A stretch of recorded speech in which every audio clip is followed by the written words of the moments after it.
les decía, no sé si les comenté ayer, pero por la estructura también tienen mayor resistencia al esfuerzo mecánico, por ejemplo.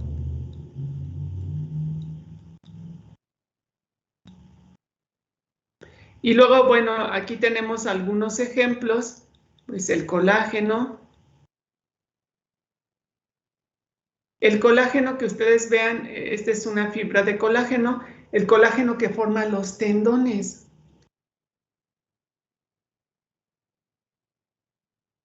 Y los tendones que nos permiten las articulaciones, ¿no? Que ayudan a los músculos y permiten hacer las flexiones. Entonces, bueno, ahí los tendones están constituidos de colágeno, la queratina,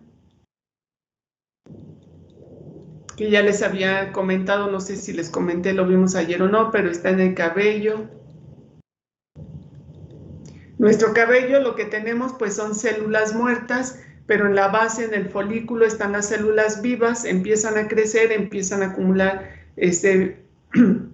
queratina, y ya después lo que tenemos como cabello son esqueletos de células que contienen gran cantidad de queratina, ¿no? En las uñas también.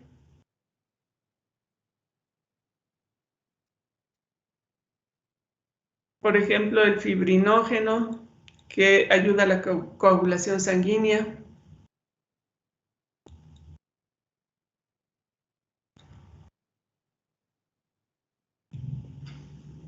Y en general, decía, las proteínas fibrosas son pocas. La mayoría, por ejemplo, de las proteínas también de los músculos, la miosina.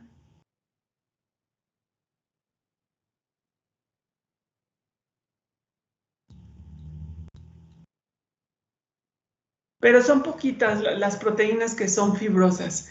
Prácticamente la mayoría de las proteínas son de tipo globular.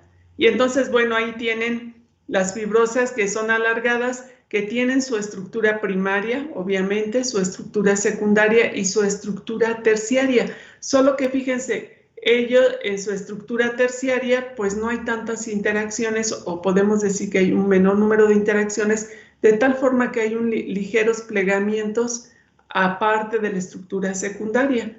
Y eso es lo que le da la forma alargada, ¿no? En cambio, en las globulares no, porque las globulares pues hay muchas interacciones, ya vimos cuáles son las interacciones que generan este tipo de proteínas, y de las globulares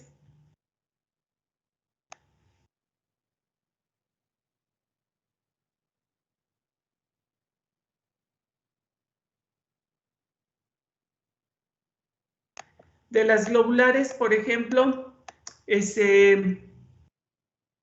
la mayoría de las proteínas, incluso las enzimas, por ejemplo, todas las enzimas son globulares, tienden a ser esta forma redonda. Las globulares, por ejemplo, son en suma, o muchas de las globulares son solubles.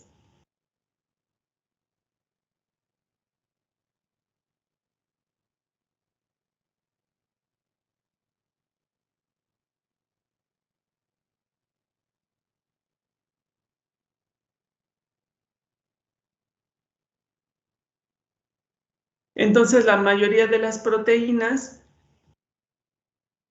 son de este tipo, ¿no?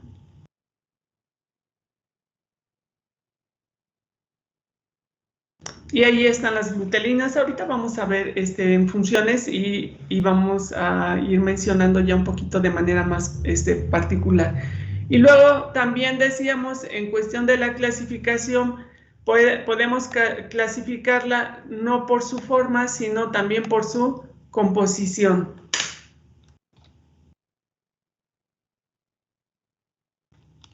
Y por su composición podemos decir que son homoproteínas. Homo significa igual. Heteroproteínas.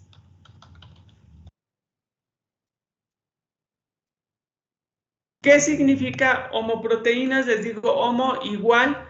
Homoproteínas quiere decir que están constituidas solo por una parte proteica.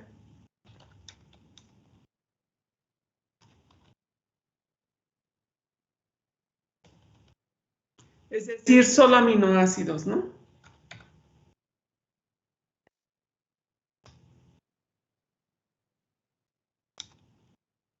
Y las heteroproteínas, además de tener la parte proteica, pues tienen moléculas o elementos diferentes. Por ejemplo, pueden tener glúcidos y entonces se llamarían ¿cómo?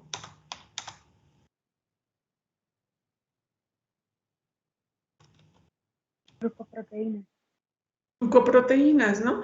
Entonces tienen la parte proteica y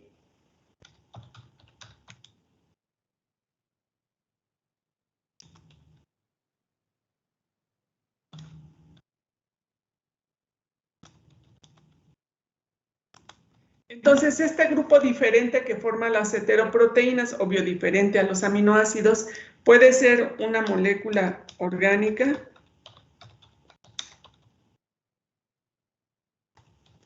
como cuáles, por ejemplo, los lípidos, y entonces sería lipoproteína, por ejemplo, los glúcidos, y entonces sería glucoproteína, o bien tener algún elemento metálico.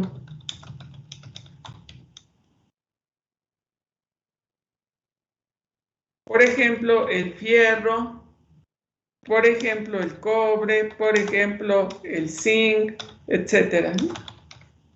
Entonces, las heteroproteínas son una parte de proteína y una molécula diferente. Esa molécula puede ser una molécula orgánica o puede ser un elemento inorgánico, ¿no?